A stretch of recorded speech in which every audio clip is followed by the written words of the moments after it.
What's good? What's good? Welcome back to Invest and Trade with Jaxx. Gonna go over Matic as well as Ethereum. A little bit of a push right now, sitting at 70 cents, up 2.6 on the day. See, market cap is 6.61 billion, 24 volume, 314 million. Let's hop into the chart. So, we are seeing a little bit of a push right now. It could just be a wave B, a high wave B. We met the target of our wedge. If you take the measurement of this wedge, take it to the point of breakout.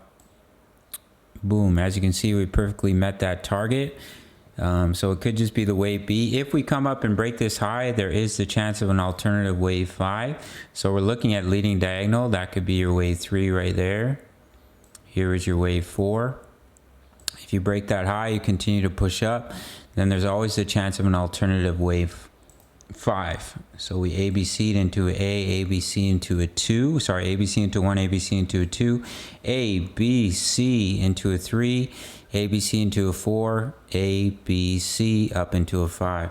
That is possible if we break that high. But if we don't break that high, of course, even wave Bs can be overshooting. That's why you don't trade corrections in Elliott wave. You trade impulses.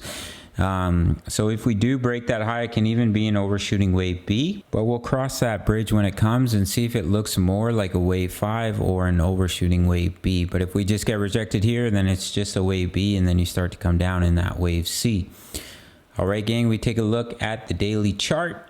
If we do push up, we have the 55 EMA as resistance at about 74 cents, just sitting above the 20 EMA. Even if we do push up, I think it's highly probable that we pull back in the wave 2 and then see continuation to the upside for our friend Matic. Ethereum, I do think we're going to put in that right shoulder. Of course, we can draw from here, but to me it looks like we came down in a wave A, looking to push up in that wave B. So as you can see, we have a beautiful left shoulder, so we may push a little bit higher. If we just draw from here, our target zone 1684, 1792. We have met the minimum target of the 38.2% fib level, but I doubt we are going to see continuation up from here. I think it's more likely we see more pullback. So if we do bounce a little bit higher, just watch for a wave B. There is resistance here. We'll drop in our rectangle. So this would be the resistance zone to watch. As you can see, multiple rejections here, in between 1913 and about 1934 for that right shoulder, and then seeing continuation down, in my opinion. On the weekly chart, the bullish cross is coming in here, as I've been mentioning, at about 17.99, which would line up with a wave 2 pullback, retest those weekly EMAs before seeing continuation, in my opinion. So that's it. Quick little update. If we break that high, there's a possibility of it being an alternative wave 5. And then if not, then it's still just the wave B, high wave B, and we'll see continuation down to our target zone in between 55, 60 cents, minimum target 63 cents.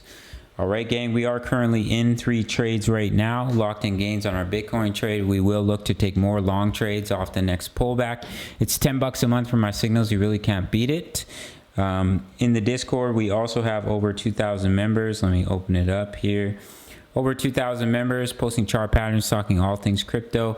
$10 a month for the signals analysis, crypto news, member profits, how to all plays Forex signals analysis as well.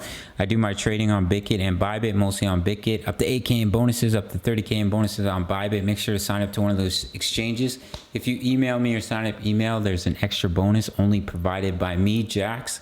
All links in the comments. Smash the like button for the YouTube algorithm. See you in the next video. Much love. Take care.